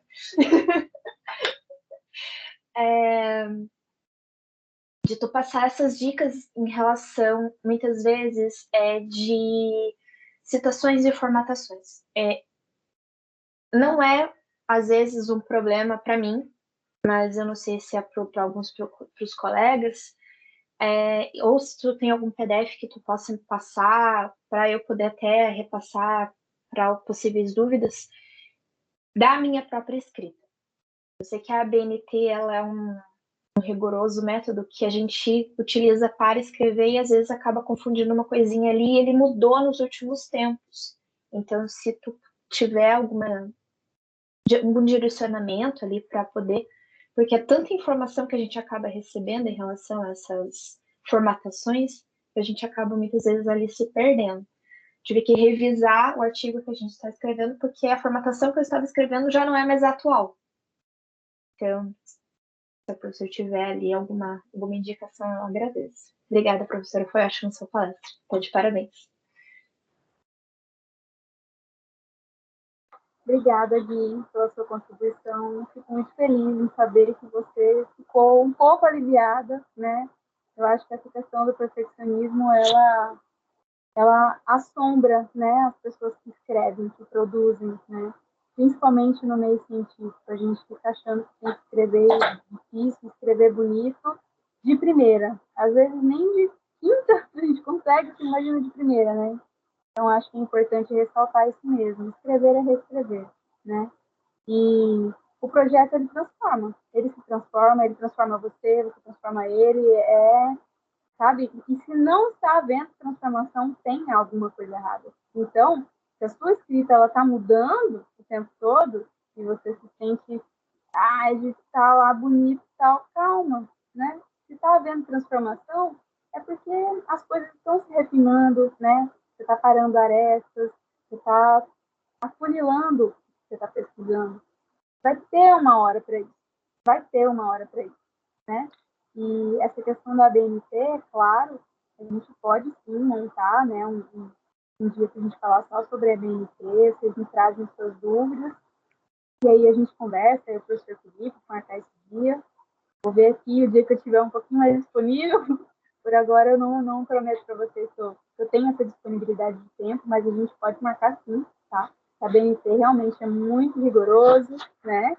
Então, eu acho que entrar em contato, praticar é muito importante. E eu posso dar alguns macetes para vocês.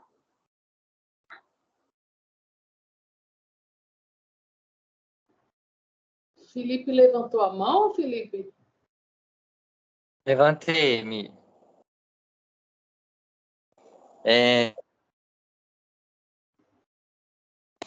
Se você mutar, eu acho que você muta eu aqui, porque eu tô com a minha conta também. Então, vamos... Verdade, eu vou deixar habilitado. Bom, primeiro agradecer, né, Rafaela, fundo do meu coração, assim.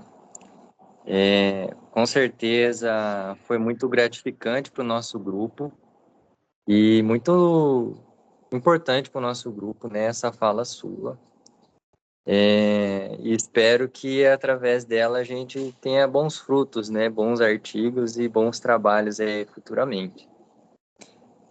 Não consegui chegar no comecinho, fiquei sabendo que tinha uma prova hoje, tive que me ausentar ali no começo, mas assim, dos pontos que eu peguei, primeiro que eu adorei a ideia de trazer o gatinho, né, para pensar os objetivos, né, eu achei interessante, não tinha parado para fazer esse tipo de analogia ainda, né, torna bem mais claro, na verdade, né, não é nem mais simples, mas é mais claro para o pessoal. E como você disse, né, o nosso grupo tem pessoas muito diferentes, né, pessoas aí em início do processo de escrita, pessoas que já estão mais amadurecidas nesse processo de escrita. E eu, por exemplo, nos meus processos de escrita, eu só me lasco, né, porque no TCC, na graduação, eu queria fazer uma coisa e não deixaram, eu tive que trocar de orientador para poder fazer o que eu queria.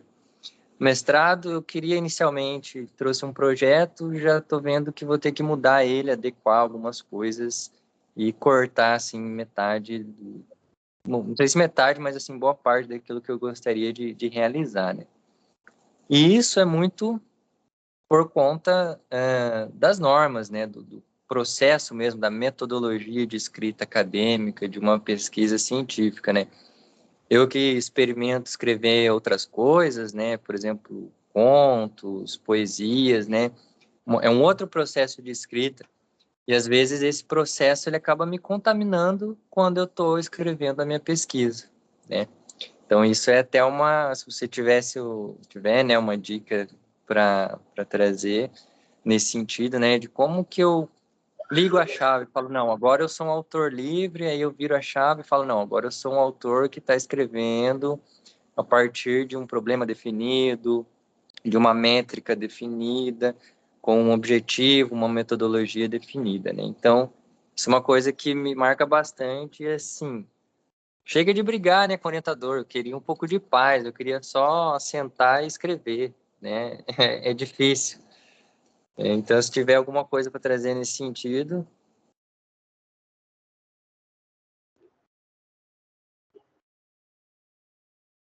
Olá, professor Felipe, boa noite. Primeiramente, agradecer, né, pelo seu convite, por estar aqui falando com vocês. Vamos lá. Eu acho que você já traz a resposta no seu próprio questionamento, sabe? Porque a gente quer escrever, né? E a gente sente que o orientador está enchendo o saco, está no nosso pé. E ele está, né? Porque, de certa forma, pode ser que a gente não tenha realizado nosso dever de casa, né? Ou tenha realizado, mas tenha feito muito rápido para eu poder brincar, algo do gênero, sabe? Porque, assim, eu vejo que a parte metodológica projeto de pesquisa, da pesquisa, né? Ela está se transformando, né? Só que a partir do momento em que você submete o projeto ao comitê de ética, você está apto, está aprovado, está liberado para poder pesquisar o que você quer pesquisar, significa que o seu trabalho ele está muito bem amarrado. Então, não vai ter grandes complicações, sabe? Eu vejo assim, algo que está muito bem amarrado, está sólido, está forte, está firme, entendeu? Você pode balançar para cá, pode balançar para lá, que ele não vai se desmontar, né? Pode ser que você tenha que fazer alguns ajustes, né? E é normal, é esperado que isso aconteça. Inclusive, eu acho que é muito bom que aconteça, né? Porque significa que você está atento aos movimentos do campo, né? E as demandas que o campo traz para você e que você consegue captar. Então, talvez a sua dificuldade de realmente se sentir livre para poder escrever da forma literária que você quer escrever, de uma forma mais criativa, seja devido a uma metodologia que ainda precisa de mais substância, sabe? Eu acho assim que é melhor a gente pecar pelo excesso, né? Talvez seja melhor você descrever muito bem descrito, uma metodologia gigantesca e que vai te dar problema lá na frente para você poder cortar os excessos, né? Do que você optar por uma metodologia que talvez não te dê o suporte que você precisa. E aí você precisa fazer muitos remendos, né? Isso acaba atrasando a sua criação, né? A parte singular do seu pesquisa, que é o que você tem a dizer sobre o tema, né? Então, para a gente poder falar sobre o tema, acho que é importante a gente investir muito mesmo numa boa metodologia. E é por isso que é muito importante entrar em contato com literatura que proporcione, né, essas oportunidades, de saber o que é uma metodologia quantitativa ou qualitativa, a que você vai utilizar, né? E é muito importante estar em contato com os orientadores, né? O orientador serve para isso, para orientar, né? E quando, não sei, né? Tem vários estilos de orientadora. Tem orientadores que aparecem uma vez a cada 6 meses, tem orientadores que estão no pé toda semana, que tem prazos, né? Que pedem produção. Então, assim, é uma questão de adequação. Você tem que sentar com o seu orientador e aproveitar que ele está ali com aquele tempo livre e realmente pedir orientação. Professor, qual metodologia você acha que é mais adequada para eu coletar esse tipo de dado? Eu quero analisar assim. Professor, eu quero chegar nesse resultado. Eu quero interpretar isso aqui. É isso aqui que eu quero. Isso. Como que eu chego nisso aqui? Ele vai te dar várias opções. Então, é como se você se encarregasse de pesquisar dentro daquele amontoado de metodologias que ele sugeriu, qual você realmente acha que se adequa, né? Se adequa à sua pesquisa. No final das contas, quem vai ter o trabalho de coletar os dados, quem vai ter o trabalho de analisar os dados, quem vai ter o trabalho de ler para ver qual teórico diz melhor sobre o que você quer dizer, é você mesmo, né? Eu acredito que seja isso. Uma metodologia bem amarrada, que permitir espaço para você poder criar futuramente. Muito bom. Mais alguém? Estamos chegando às 9 horas da noite, todo mundo aqui. Isso quer dizer que a temática foi muito boa. Alguém quer falar mais algo? Ou a gente pode finalizar? Acho que não tem mais ninguém, não. Bom, então, assim, ao final desse encontro, eu penso que os participantes saem daqui com um novo olhar sobre a escrita de artigos científicos, saem daqui munidos de conhecimentos práticos e teóricos, né, para aprimorar suas habilidades acadêmicas. Acho que essa troca de experiência, cada um foi falando a sua experiência, contribuiu também para ter essa atmosfera de aprendizado bem colaborativo, foi muito enriquecedor, tá? Eu penso também que os participantes daqui vão sair motivados, né, capacitados para aplicar os conceitos aprendidos e sair do papel em branco, pesquisa qualitativa e subjetividade, os processos de construção da informação. Fernando Gonzalez Reis, que legal! Mais uma indicação de livro aí para a gente, né? Então, assim, vamos sair sim do papel em branco para lindas escritas, né? Então, assim, o desfecho desse conto vai representar, não é um encerramento de uma apresentação, né, da professora Rafaela, mas vai ser o início de uma jornada de aprimoramento contínuo na produção do conhecimento científico. Então, assim, mais uma vez, né, obrigada, Rafaela, pela partilha dos seus conhecimentos nessa noite de hoje. Muito, muito, muito obrigada. E aí, a gente não vai ter encontro no próximo mês, por quê? Porque no nosso cronograma a gente dedicou para a escrita do artigo. Então, se alguém precisar de mentoria, procura a professora Rafaela no número, nos contatos, lá no nosso grupo, né? Ela pode dar esse apoio nas mentorias individuais para cada um. Ou ela para alguma dúvida que vocês queiram, até para revisão de textos, tá certo? O próximo encontro não vai ter, a gente vai se dedicar esse mês para escrever, porque nós vamos submeter a revista Redoc. A revista Redoc está com submissão de um dossiê especializado em inteligência artificial e educação. Então, a gente já tem os grupos, né? Eu vou escrever com o Péricles e o professor Cristiano Maciel, a Gui vai escrever com a orientadora dela, a professora Kátia, junto com o professor Felipe Miranda. Veraci também está aqui, vai escrever com o Rafael, com o Felipe também. Então, cada um vai procurar a sua equipe no particular e vai aplicar essa estrutura que hoje a professora Rafaela nos ensinou, né? Cada um tem um jeito de escrever, né? A professora disse que começa pela justificativa, né? Até chegar, vai filtrando, né? Até chegar ao problema. Eu faço assim, eu pego a revista, por exemplo, Redoc, coloco no formato da revista e ali eu vou coloco um monte de ideia muito louca e depois eu vou adaptando dentro das lacunas do template da revista.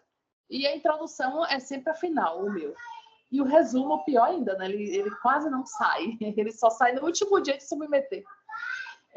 Então, a gente coaduna com muitas ideias. Eu amei demais. Nossa, estou muito feliz com a sua presença aqui. Muito, muito, muito obrigada. Boa noite, gente. Mi, Muito bom para vocês. vamos tirar fotinho? Não sei se vocês tiraram fotinho já. Vamos, não tiramos, não. Faz uma selfie aí. Eu tenho que entrar no meu... Eu vou sair daqui para entrar no meu. Eu, em homenagem aos mineiros, estou comendo pão de queijo. Pode colocar o seu. Enquanto o pessoal...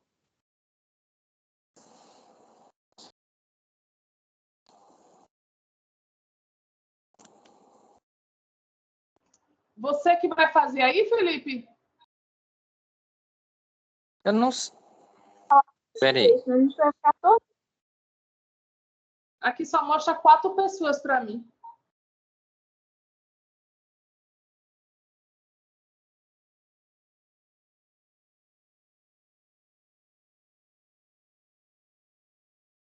Michele, arruma a sua câmera.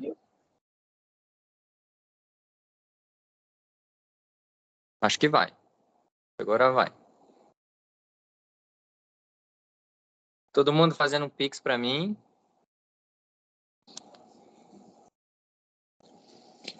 Bom, Rafaela, obrigado novamente, tá? Super convidada, sempre que quiser contribuir com a gente. Estamos também ansiosos aí para ver o desfecho da sua pesquisa, então, quando tiver novidades, estamos aptos a ouvi-la.